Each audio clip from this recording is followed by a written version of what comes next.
are, well, they need to be in the forefront, don't they? And so these kinds of months help us do that.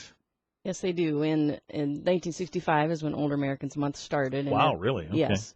And at that time, it was just an initiative to focus on volunteerism and the contributions in more the public sector of older Americans. And now we use it to raise awareness about things like planning that older adults need to do as they think about their future. One of the statistics that we know is that used to be adults had about 6 or 7 years following age 65 of productive, healthy life. Well, that number is now somewhere between 15 and 19, depending on if you're a man or a woman.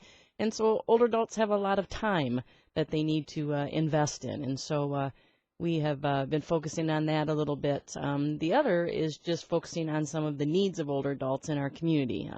May happens to also be when we start doing our planning for our 3 years of activities over the next a few years and few months, and we break that down according to the state office. We have to submit a plan, and so we start talking about things like what are the needs of older adults, what are some of the gaps in services that we currently have in our communities in both Berry and Calhoun counties, and all the AAAs in Michigan do that during this period of time. Mm-hmm. Yeah, it's interesting you talk about the planning, and I know some folks who are doing a little of that. They're both reaching a milestone birthday this year. Yeah. And they've said, okay, and they both had productive work lives, have been retired a little while now, and they've said, okay, we need to plan now to maybe, for lack of a better term, extricate ourselves from the responsibilities of the home we have and start a plan to make it easier on ourselves over the next several years. Is that part of the thinking that's common now? That's awesome. They'd be like our poster children. Wouldn't they? I know. That's right. We don't have a lot of people that have that forethought. We live in an area where there's a strong housing bias. People hang on to that house sometimes a lot longer than they need to. Yes. And many times it takes a sentinel event or something tragic happening before we get that realization. I'm coming very close to one of those milestone birthdays in a couple months, and it's really the time to start talking about those things. And the conversation is more than just a financial one. People think of the things like wills and powers of attorneys, and that's important. But it's really about the living period of time. How do you want to invest your time? Where do you want to be able to invest that time? For some people, I'm one of those folks that I'll be first in line to sell my house and get someplace where I don't have to maintain it. Mm-hmm. For others, keeping their house is really, really important, and so they need to think ahead.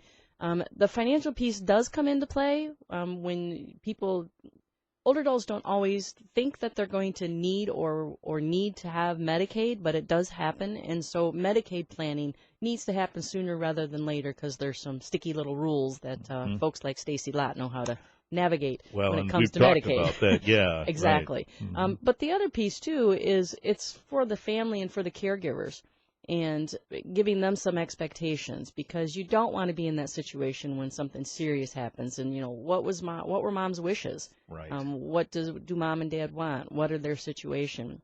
And so that's really important. But I think a lot of it, too, is just planning for that activity time. We're doing a program called the Aging Mastery Program, and it's by the National Council on Aging.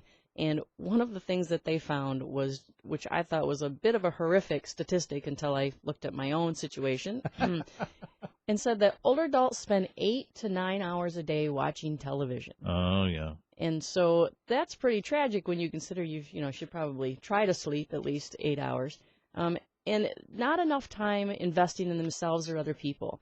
And what we know from an activity standpoint is it's physics, apparently. That whole body in motion stays in motion. Mm-hmm. The same goes for the mind as well.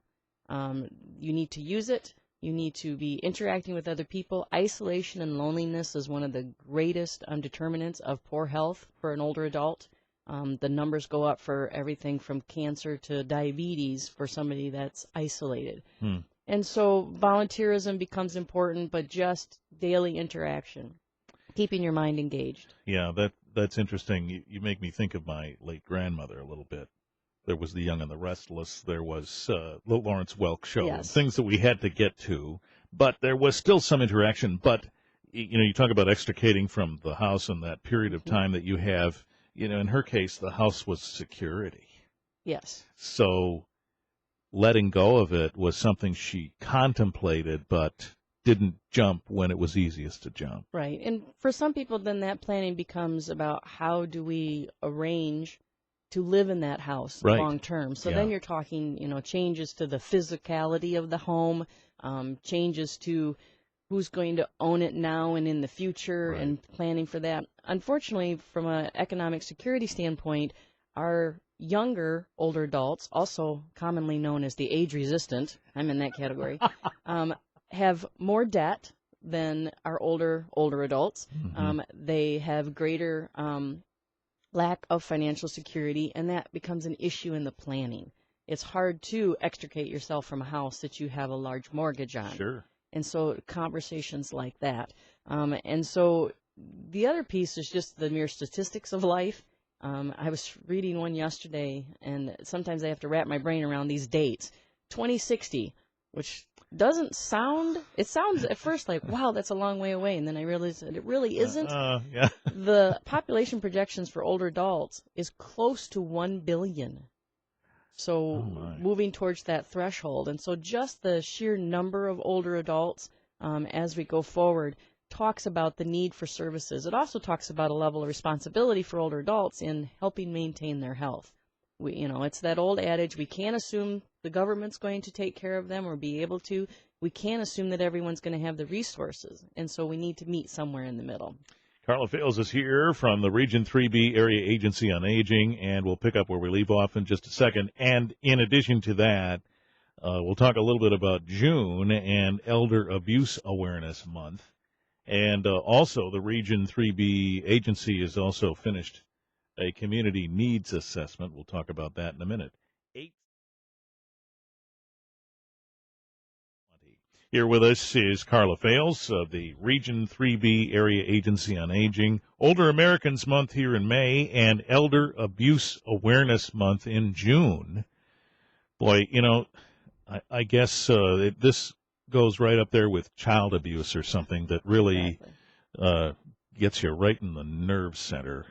But this is still an issue, isn't it? It's still, in fact, it's growing significantly. The most recent, we update our stats every once in a while, and the most recent one is that 1 in 14 cases are ever reported or brought to the attention of authorities. 1 in 14. 1 in 14. And, I think one of the, we tend to look at the big cases we see, the Mickey Rooneys and the Leona Helmsley type of things where we see cases. It doesn't matter if it's somebody with $20 or $20 million. Abuse is abuse. It takes all shapes, sizes, colors, ages that are engaged in either being a victim or being the perpetrator. What's the most common form of elder abuse? Right now, it's financial exploitation. By and far, all categories combined, exploitation is larger. And part of that's because exploitation can take a variety of forms.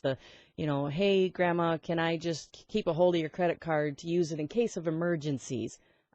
We have cases, one of the most common ones we see is somebody moves in and they don't move out.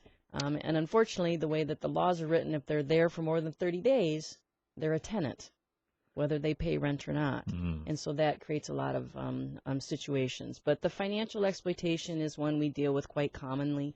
In fact, probably a case a week that we talk to somebody about either, something's going on or this is happening to my friend. We see that.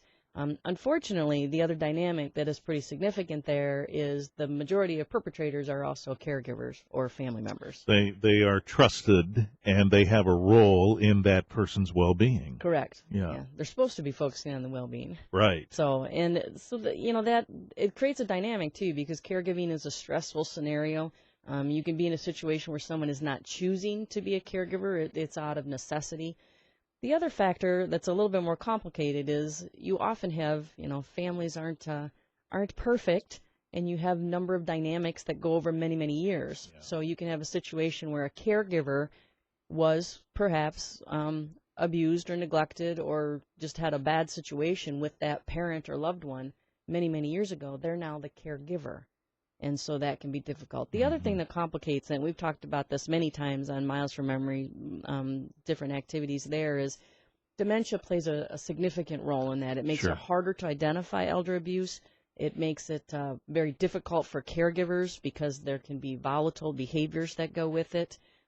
There's just a lack of understanding of the person that has dementia sometimes of the current reality, and that can complicate it. But, you know, the crime of opportunities are the biggest ones right now. I'm there.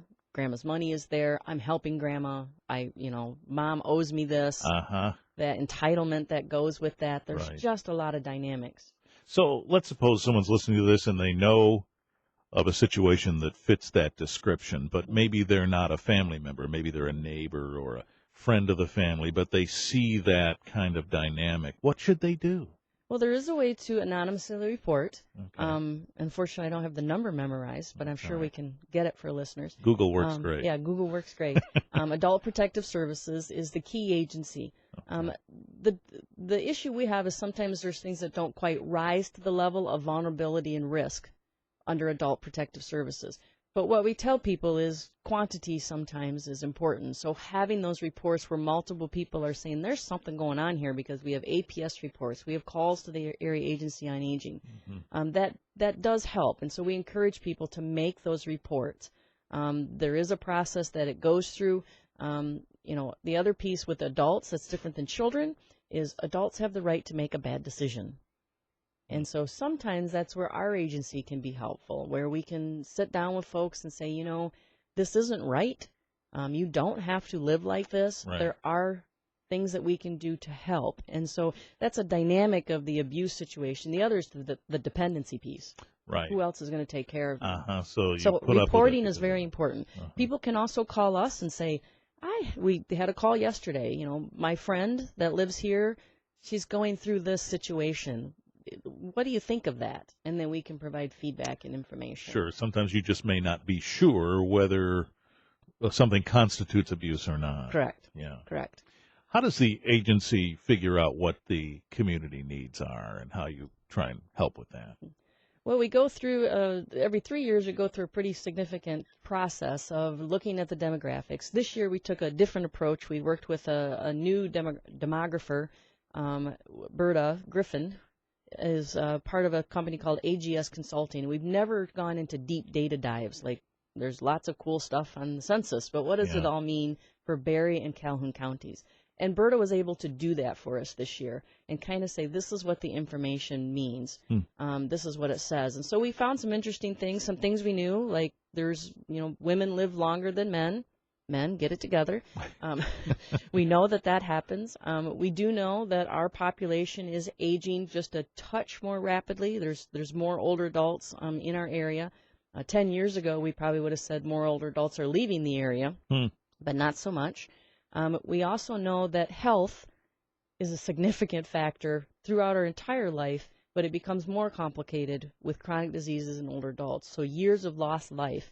The other thing we saw, which we know intuitively, is the cause of death related to dementia is continuing to rise. And as you go into those categories of population, it jumps up the top 10 list a little higher. Sure. It starts at 8 or 9, then 6 with that middle group, and then the oldest of old, it's number 4 or 5. It's getting up there. And so we know those things. The other thing we know is that people need a little bit of help here and there. Chore services, transportation is still the biggest issue with older adults in this area. We know that.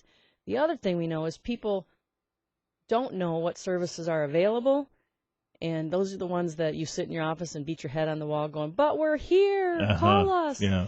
But people don't know the services are needed until they're needed, and so we need to do a better job reaching out into the community, and so people know how to get a hold of us, how to ask questions, how to seek information. And so our 2 takeaways, transportation, some services that help people navigate those beginning stages of issues, and we need to get out into the community more information and resources to people. And so we presume then that that's forming your 3-year plan, these things. It most definitely is. We're starting to do more things related to what we call options counseling. You mentioned your friends. Yeah. For us, that would be, well, let us sit down and talk about what resources you have, what your goals and plans are, what the now is, and where you want to be 5, 10 years from now, and what strategies we might be able to help inform as you go forward. So we're doing more of that, just sitting down with folks and talking about it, because many people have resources. They just don't know how to navigate this wonderful thing we call the aging network. Mm-hmm. And then the other thing is, you'll probably see us a whole lot more. Right. Resources, materials, getting to folks to say, this is where you need to call to get information. In the fleeting time we have left, Mm-hmm. There's somebody listening to this who has a relative or a friend who falls into this category. Mm-hmm. They should be having these discussions, Mm-hmm. but they don't want to. How do you try and influence that? Yeah. You probably run into that a fair amount. Well, we tend to talk about the now. Things are great now. Look at everything you're doing. You're engaged. You're doing great. But what about 5 years? What about that fall? What about this? And then we really focus on, what are your goals? What do you want it to look like when you have trouble navigating? You can't drive anymore. Let's talk about planning that. And what do you want for your children? How do you want to engage with your children, adult children, when you reach that point? Mm-hmm. And so really it's just about having that conversation that's best had when we talk about goals, abilities now, and potential disabilities in the future, and how you will handle that. So it's about loss, but planning for loss.